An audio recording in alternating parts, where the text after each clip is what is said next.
అందరిని కవర్ చేస్తారు మీరు. కానీ నేను జస్ట్ అక్కడ కూర్చొని చెప్తానే 3-4 రోజుల క్రితం నేను ఏదో అన్నాను, అంటే దుమ్ము దులుపుతుంది అన్నాను, కొంచెం ఎగ్జాజరేషన్ ఏమో అన్నారు. నాకు కూడా భయం వేసింది, అంటే ఏమన్నాను అని. కానీ మళ్ళీ అనుకున్న దుమ్ము రేపుతుంది అని, లేదు దులుపుతుంది అన్నాను.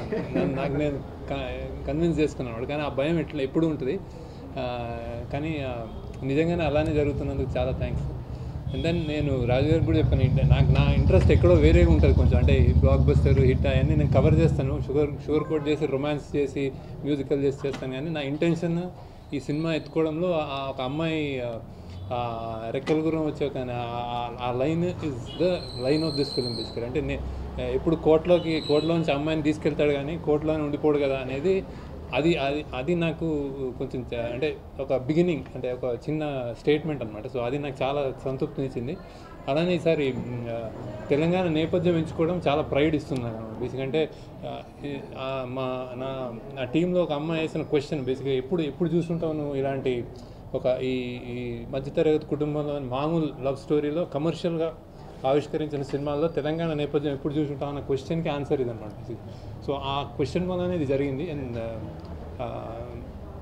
అండ్ ఇప్పుడు అంత బాగా అది మేము యాక్సెప్ట్ చేస్తున్నారు అన్ని చోట్ల అనేది చాలా ఆనందంగా ఉంది. Then again next biggest thing is Sai Pallavi. ఆమెని అంటే ఆమె పడిన కష్టం కానీ ఎమోషన్ అంటే రియల్ గేట్ ఎమోషనల్ అనమాట. అంత హార్డ్ వర్క్ చేసింది. యాక్చువల్లీ ఒకటి మేము ఎడిట్ చేసిన సీన్, ఒకటి ట్రైన్ రైల్వే ప్లాట్ఫామ్ మీద పరిగెత్తి రన్నింగ్ ట్రైన్ ఎక్కుతుంది, పడిపోయింది ఒకసారి కింద. సో అంటే అంత కమిటెడ్ యాక్ట్రెస్ అనమాట. So I never seen anybody like that. And dubbing అది, అండ్ థియేటర్లో పొద్దున్న చూస్తూ ఉంటే ఆమెకి విజిల్స్, ఆమెకి గోలా అంతా. So thanks a lot Pallavi for being Bhanumathi. And then next Varun. అట్లని మ్యాచ్ నేను ఎప్పుడు వరుణ్ చెప్తా ఉన్నాను, అంటే నాది కొంచెం స్త్రీ పక్షపాతి అంటారని. దాని ఇది కాదు, సెకండ్ హాఫ్ అంతా నువ్వు టేక్ ఓవర్ చేస్తావు. నువ్వు కన్నీళ్ళు పెడితే టూ ఎమోషన్స్ రావాలి నాకు. జనాలు నవ్వాలి, అట్ ద సేమ్ టైం బాధపడాలని. అట్లనే ఉంది. అండ్ కెమిస్ట్రీ అమేజింగ్ ఉంది అది. సో ఐ థింక్ మళ్ళీ ఒక love story, pure love story చెప్పానన్న విషయం జనాలు చెప్తుంటే ఐఎమ్ రియలీ హ్యాపీ. అలానే కో స్టార్స్ అందరి విషయాలు చెప్పారు రాజు గారు. సో అలానే మ్యూజిక్ డైరెక్టర్, అండ్ ఎస్పెషల్లీ నేను మెన్షన్ చేయాల్సిన ఆర్ఆర్ జీవన్ అని, కిరవాన్ గారి కీబోర్డ్ పేరు ఆయన.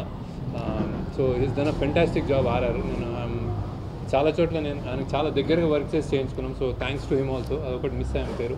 Then art director Rajeev Nair, ఆయన కూడా చాలా బాగా చేశాడు. సో తెలంగాణ అందాలని బాగా సింపుల్గా, అంటే సీమ్లెస్గా తెలియని విధంగా క్యాప్చర్ చేసి చేయించడం జరిగింది. అలానే ఒక కుర్రోడు, నాకు చిన్న కుర్రోడు, వాడు నాకు అసలు అందరికంటే నాకు చాలా ఇన్స్పిరేషన్. ఎందుకంటే యూఎస్ నుంచి వచ్చి 40-50 రోజులు మాకే దోమలు బాగా అవన్నీ బాన్సోళ్ళు అన్నీ ఉంటాయి కదా, అడ్జస్ట్ అవ్వడం కష్టమైన రోజుల్లో వాడు యూఎస్ నుంచి వచ్చి ఒక్క కంప్లైంట్ లేకుండా 40 రోజులు చేశాడు మాతోటి. So thanks to him. Florida నుంచి వచ్చాడు. సో వాడొకడు. ఇంకా సాయి చంద్ గారు అగైన్ తండ్రి అంటే సాయి చంద్ గారు అనుకున్నా, అలానే అవుట్కమ్ వస్తుంది. సో ఇంకా గీతా భాస్కర్ కూడా ఆయన చెప్పినట్టు ఆయన ఆల్మోస్ట్ క్లాప్స్ కొడుతున్నారు దానికి. ఇటన్నిటి కాకుండా చాలా కష్టపడింది మా డైరెక్షన్ డిపార్ట్మెంట్ ఆల్సో. అక్కడ ఉన్నారు ఇద్దరు, స్వరూప్, అనీష్, ఇంకా చైతన్య, సుచా, కిషోర్. వీళ్ళు మెయిన్ అంటే చాలా వర్క్ చేశారు. మేము జనరల్గా మా సినిమా డిఫరెన్షియేట్ చేయడం ఇప్పుడు ఇంత ఫ్రెష్గా ఉందంటే నేను ముందే చెప్పాను. యాక్చువల్లీ ఒక నేపథ్యం, ఒక 40-50 మంది 100 మంది ఆ పెళ్ళి, మీరు ఏదైతే సినిమాలో పెళ్ళి చూసారో ఆ పెళ్ళిలో మేము ఒక్క ఎక్స్ట్రా కూడా యూజ్ చేయలేదన్నమాట. అందరూ అక్కడ వాళ్ళే, లోకల్స్. ప్రతి ఇంటికి వెళ్ళి వాళ్ళని కన్విన్స్ చేసి పేర్లు రాసుకుని 100-150 మంది పేర్లు రాసుకుని, నువ్వు మగ పిల్లల తరపు, నువ్వు ఆడపిల్లల వాళ్ళ తరపు అని మార్క్ చేసి, నిన్ను ఈ చీర కట్టుకున్నారు, ఇవాళ ఈ చీర కట్టుకురావాలి, ఇట్లా అంటే రెండు ఒక పెళ్లి చూపులు, అదేంటి పెళ్లి కూతురుని చేయడం, పెళ్ళి, ఒక ఎంగేజ్మెంట్, ఇవన్నిటికీ కన్సిస్టెంట్గా చేసి వాళ్ళందరినీ ఇన్వాల్వ్ చేశారు. వాళ్ళ పిల్లల్ని మళ్ళీ స్కూల్ మానిపిస్తే వాళ్ళకి మళ్ళీ ట్యూషన్లు చెప్పడం, ఏవో చేశారు మొత్తానికి. సో థ్యాంక్స్ అలాట్ డైరెక్షన్ కూడా. అంటే ఇలాంటి సినిమాలు చేయాలంటే ఇలాంటి హెల్ప్ కావాలి నాకు. సో అలా హెల్ప్ చేశారు నాకు. And then Vijay camera work spectacular. నా తోడే ఉంటాడు. ఏదన్నా నాకు ఎంత కష్టాలు ఏ టైంలో అన్నా నాకు సపోర్ట్ విజయ్ ఎపిసిక్. అట్లా అంటే శేఖర్ జీ అని వచ్చేస్తాడు. సో మళ్ళీ మన కాంబినేషన్లో ఇంకా కొత్తగా చేద్దామన్న దానికి నిజంగానే he made it. Then Marthand Venkatesh editing. ఎప్పుడు తను ఉంటాడు సినిమా చూడగానే మోస్ట్లీ మార్తానికి తిట్టకపోతే అది గుడ్ అనమాట బేసిక్గా. సో అది మా ట్రెండ్.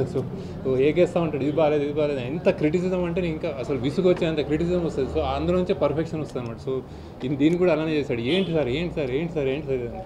అండ్ ఒక నిజంగానే అటు సైడ్ నుంచి వాళ్ళందరి డిపార్ట్మెంట్ నుంచి నాకు చాలా రోజులు అయింది, నేను అనుకోను ఎక్కువ చాలా రోజులు అయింది నాకు హిట్ వచ్చింది అట్లా అని. వాళ్ళు చెప్తుంటారు, సార్ మీరు మీ కెపాసిటీ ఏంటి, మీరేంటి, మీరు ఏం చేయాలి, మీరు ఎక్కడ ఉండాలి, ఇవన్నీ చెప్తుంటారు అనమాట. మా పిల్లలు కూడా రేడియోలో పాటలు వస్తుంటాయి డైరెక్టర్ల గురించి. ఈ మధ్య నా పేరు ఉండలేదు అందులో. సో అదే రేడియో స్టేషన్కి వెళ్ళాను నేను మళ్ళీ.